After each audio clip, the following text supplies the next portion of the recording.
Inside the Birds is back. What's up, everybody? Geoff, Mosher, and Adam Caplan back with us. And we want to thank, of course, Andrew DeCecco for filling in on Friday. He did a great job previewing what's going on with the Eagles, but also the Eagles-Giants matchups. But the Eagles play tonight, so Merry Christmas to everybody. Happy holidays, season's greetings, all that good stuff. Happy Hanukkah, Happy Kwanzaa. I think we got everything, all the happies out of there. We got an Eagles game to preview. We're going to talk about the injuries because obviously with the Eagles playing on Monday night, Adam, we had to wait until late until Sunday basically to get the full extent of the injuries. And there were some, I would say this is one of the more interesting injury reports that the Eagles have issued based on their past and their precedent of what they do. So we'll get into that and just talk a little bit about the matchup. And then, of course, tonight we will have Inside the Birds pregame live. Today we will have it later on today. Show will start at 1 o'clock. Myself, Adam, Greg Cosell, Jason Avant, the usual suspects. And after the game, immediately after, it'll be Adam, myself, and Clay Harbor to wrap it up on Inside the Birds post-game live. So a lot of coverage from Inside the Birds just today alone on Christmas for this Eagles-Giants showdown. First of two in the next 3 weeks. So a lot to talk about there. This will probably be a sort of a read-free thing. You guys won't have to hear me talking about any of our sponsors on this. And the only thing we'll let you know is, though, for our Patreon members, John DiFilippo, his segment Flip Script is out on the platform, or if it's not yet, it'll be up today at some point. And he will discuss the offense against Seattle, and I'm sure he'll have some really interesting stuff on that for you guys to hear. And we will work on doing another live stream, Ask ITB live stream sometime this week. So awesome for that. And we want to welcome our new member, Zeke, and all of that is available on patreon.com/Inside the Birds. So Adam, without further ado, we'll start talking about the injuries here. What jumped off to you? What's the most surprising part of the injury report? Yeah, so what happened was because you said the Saturday practice, so Sunday, obviously, they only have the walkthrough. So we kind of knew Saturday night what it looked like. But the one that, I'll tell you, when Devontae Smith didn't practice for 2 days in a row, I was like, uh-oh. I know he's had knee issues this season. But as Devontae told the media, he explained, he goes, if he could walk, he's playing. And he got cleared medically to play. So he's going to play. But I was like, oh, boy, for fantasy purposes, for people who had him, if you're really tracking what's been going on with him, you had to have some slight concern. And then the other thing is, if he couldn't play, it's not the choices are not great because Zacchaeus has more experience. Obviously, he's a better football player, way better than Watkins. But Watkins is actually his backup, Devontae's backup. So I wonder how they would have Jimmy rigged it if Smith can play. But he's going to play, so that's good. So what was surprising to me? Well, what's interesting is this. This is the one that I don't quite understand, but I'm going to trust the Eagles on this one because they must think he has a chance to play. Nick Morrow did not practice this week. The Eagles are one of the few teams that do not use the doubtful designation. It's like once every 5 years. I don't know why they don't do it, but they're not. So Morrow did not practice with the abdomen injury, but they did list him as doubtful. He's listed as questionable. So to answer your question, that surprised me. Why not? But hey, they must think he's got a chance to play. Now, as we've said for 6 years, players who don't practice during the week, more often than not, don't play. There are each week around the National Football League, there are a couple examples of guys who don't practice when up playing, but more often than not, like 70% or more don't play. So then the other question is, and we'll see if they elevate or sign anyone. Brandon Smith is the only inside linebacker they have who could do it. And Nick Sirianni alluded to it. They've cross-trained some guys. Sidney Brown is one of them. We've talked about it, playing some of the safeties at off the ball linebacker. They could do that. You'd mentioned in the spring with Nolan Smith, so you could see some of that. Yeah.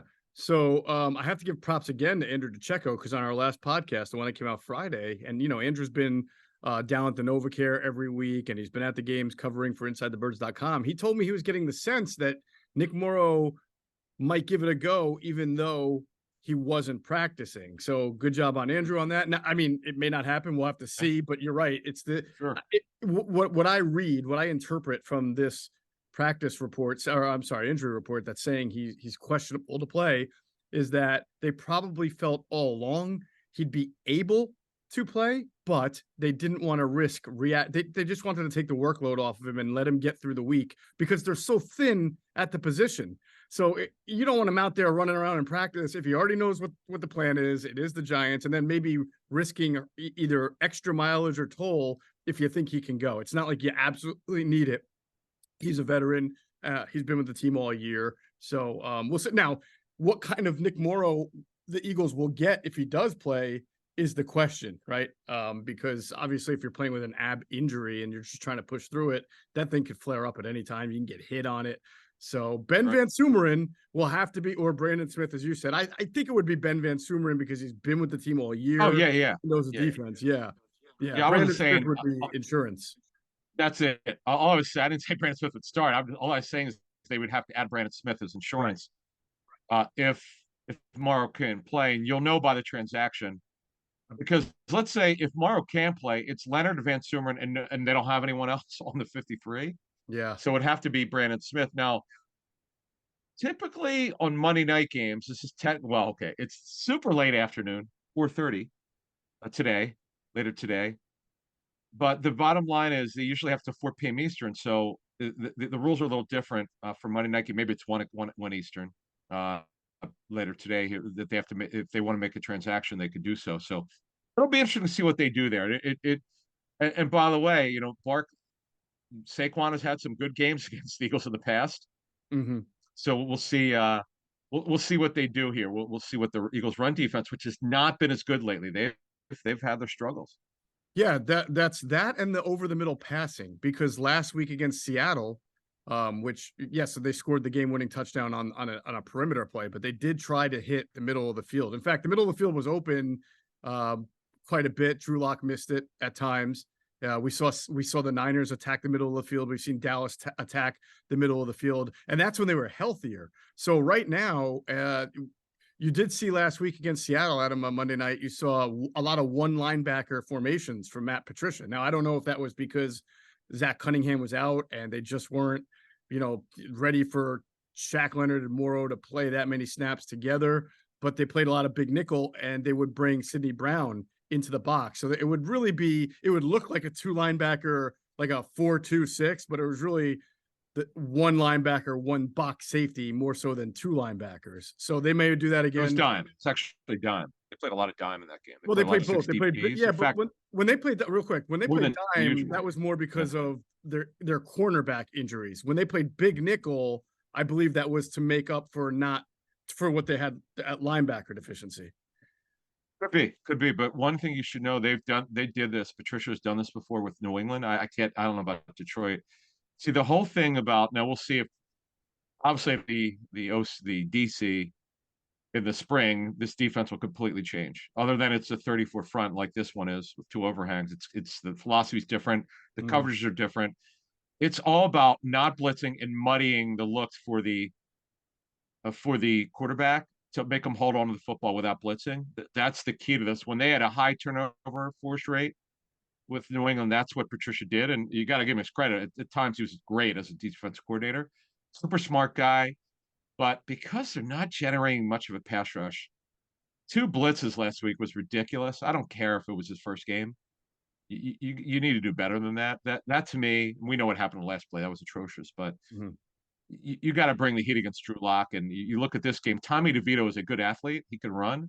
Well, come on, man. This guy shouldn't even be playing. Yeah, I'm fascinated to see what the approach is going to be. I really am. Yeah, same here. I'm very fascinated. So here's what we know as far as other defensive injuries. We'll get to offense in a second, but Zach Cunningham, Darius Slay, both going to be out. Both are dealing with the knee. Slay had the surgery. Cunningham, he's just dealing with the knee injury now. And I would say the big surprise for me, sort of the juxtaposition here, is that Devontae Smith didn't practice all week long, and he even said he's going to play. However, Avonte Maddox practiced in full all week long. And you and I discussed the idea of maybe getting him out there, getting his conditioning on, but he was ruled out for this game. So that still leaves the Eagles in a bind at corner. They probably just feel he needs more conditioning and more time. He missed a whole lot of time out there. Over 3 months. Okay, a couple things. Devontae actually worked on Saturday. He definitely worked. Correct. I forgot about that. Devontae, yeah, in fact, he talked to the media explaining kind of his mindset, and he is amazing. I mean, he really is tough. He's been on the injury report with a knee injury quite a bit this season, but he's played. Mhm. So yeah, so Cunningham will miss a second straight game, third this season. Well, the previous time he missed for the knee injury was a hamstring injury. Slay with a knee surgery, second game straight. Remember, he had the knee issue, same issue. Third game this season. Dickerson, we knew all week was going to play with his thumb surgery. They're not ruling him out next week. We'll learn a little bit more. Practice now with Maddox. Here's the great thing: no setbacks. Felt good. It's a conditioning issue, and we'll see how he does this coming week. But man, when he comes back, Eli Ricks shouldn't have to play the slot. Roby doesn't have to play that many snaps. Now, obviously, conditioning, you can't ask Maddox once he gets clear to play. You can't ask him to play every snap. You just can't. That's not smart. First game Right. back. Right. We've seen some funny things with the Eagles. These guys coming off the street and playing, but let's be careful here. I know he's still a young guy, but and also, by the way, off the injury report, Hurts with the illness. We know how sick he was last week, and Reed Blankenship and no setbacks with a concussion. As we said earlier, it's Devontae Smith and Jurgens cleared to play. Mhm. And that's it. As you said, a lot of issues. Every just when you think the Eagles are getting better with injury situations, something else pops up. So it appears as if again Sua Opeta is going to play, but this time he's not going to play right guard for Jurgens. He's going to play left guard for Landon Dickerson, and it's really interesting that they went to him last week in Seattle. We thought maybe because remember the last time Jurgens was hurt in the last game of the 4 that he missed, they started Tyler Steen in a nationally televised game against the Cowboys. So that was a really big kind of moment for Tyler Steen, and it seemed like he had now overtaken Opeta, but Opeta started against Seattle, and it looks like he will start again here this week. And I thought maybe they would go back to Steen because this one's a home game and you don't have to worry about silent count. But I'm wondering if the Wink Martindale defense, which causes a lot of confusion, a ton of confusion, and forces you to be communicative. And as I was saying with Andrew, Adam, when you face Wink Martindale's defense, there's going to be free rushers. You're going to wind up blocking someone who's not rushing, but you got to do it where the center tells you to block. Wink's great at what he's doing. So recovery is very important. I just wonder if they feel that Sua's experience right now at guard inside against that kind of defense is better than throwing Tyler Steen out there for the second time. Yeah, they've had really good success against Wing. Now, the oddness, if you remember, I don't know what happened in that Week 17 game late last season when they won almost a year ago, January 8th, when they had to play the starters. You remember, they just were flat. They won. They found a way to win, but this game shouldn't have been that close. They won 22-16 in Philly. Weather's going to be okay.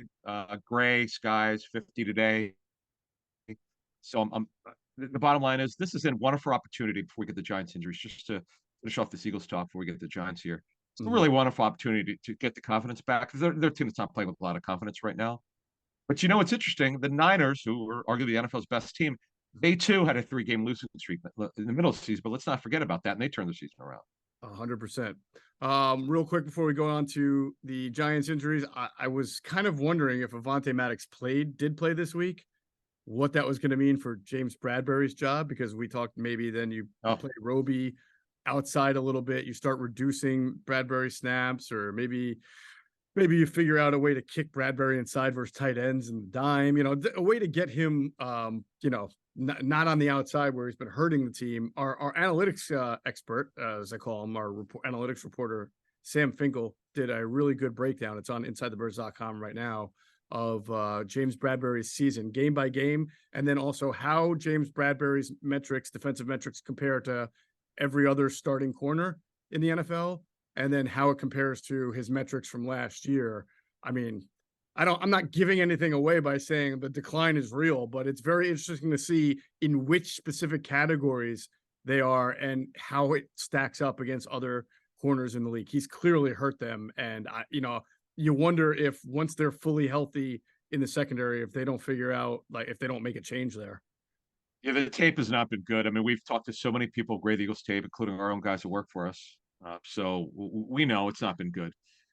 Cosell said weeks ago that he wasn't well. I don't know if he was referring to Bradbury. Greg said on a pregame show And it's so true. You never know when a guy's going to lose the legs, when he's just going to fall.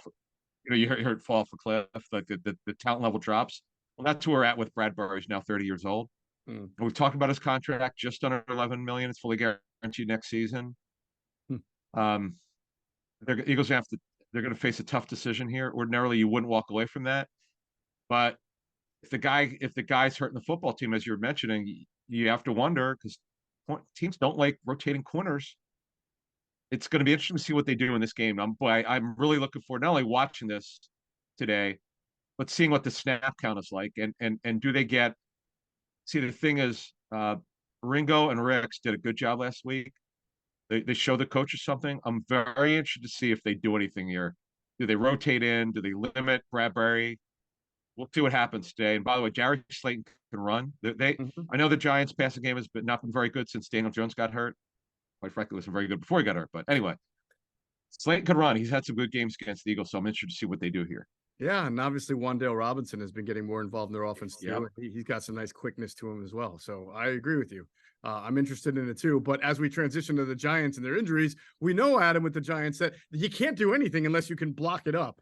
And as you know, with the Giants, they have a lot of problems blocking it up on the offensive line. They have two offensive line men who are on IR, and then of course Daniel Jones is on IR as well, and that's now led to Tommy Cutlets taking over. He's the third stringer who is 3-2 as a starter. He has been sacked so many times. It is hard to believe he's still alive with how many sacks.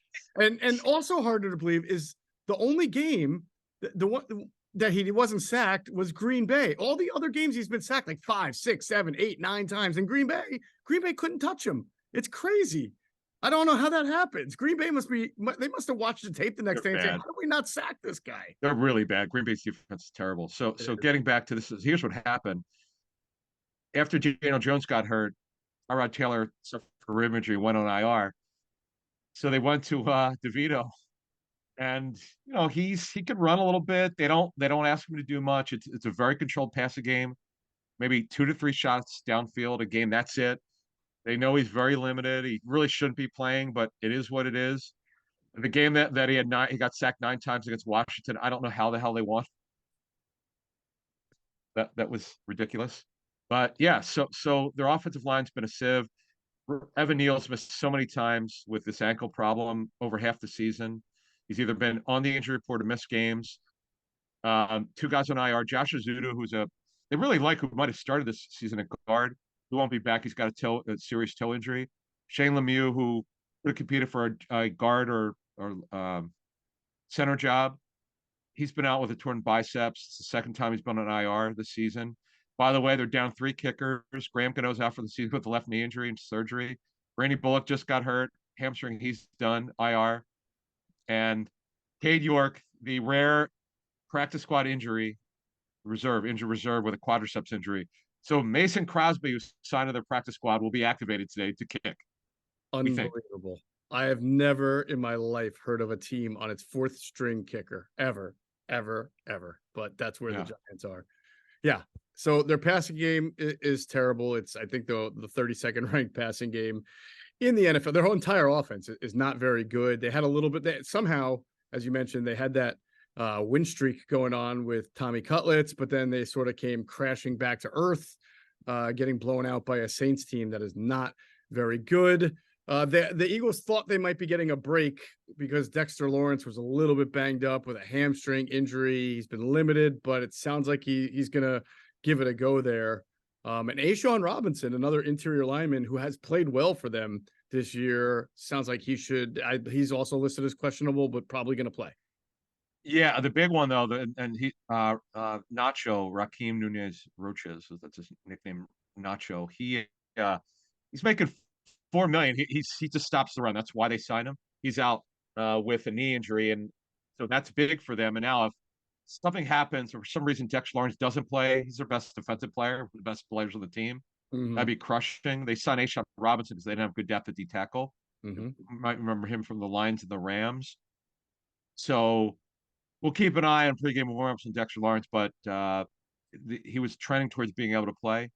Their line is not very good. This is a game. If the Eagles lose this, it'll be 4 in a row. talk radio will be absolutely on fire. People, they want everyone fired. They want everyone fired last week, the fans. But can't wait for this one today on Christmas, and happy holidays to everybody. Don't I think we talked about this last week. Don't you think style points are going to matter a little bit today? Like if the Eagles win like 17-13, I don't think people are going to be feeling all that great about it, you know?